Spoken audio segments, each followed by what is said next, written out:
Hello, I saw your question on the discussion board. It's from Chapter 19, Section 2, Number 3 from the homework. You're given a right triangle. You're given angle A is 29.5 degrees. You're given the length of the side opposite the right angle C is 4.7 millimeters. So you want to find solve for A, lowercase a, and B, and capital B.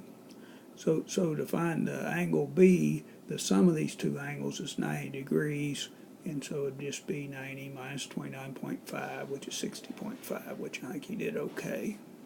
Now you want to find lowercase a and b, so you could use, I'll just do them in alphabetic order. I'll find A first.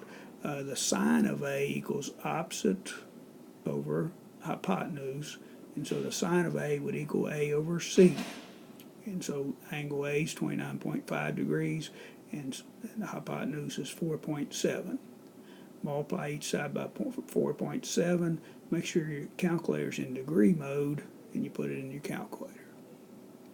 Then I'll find B, last part. Cosine of A would be adjacent over hypotenuse, or cosine of A would be B over C. Angle A is still 29.5 degrees, C is still 4.7. And so B would be 4.7 times cosine 29.5 degrees. Make sure your calculator again is in degree mode. The only thing that changed is we're using cosine this time. So carefully put that in your calculator, and I get 4.091. Hope this helps.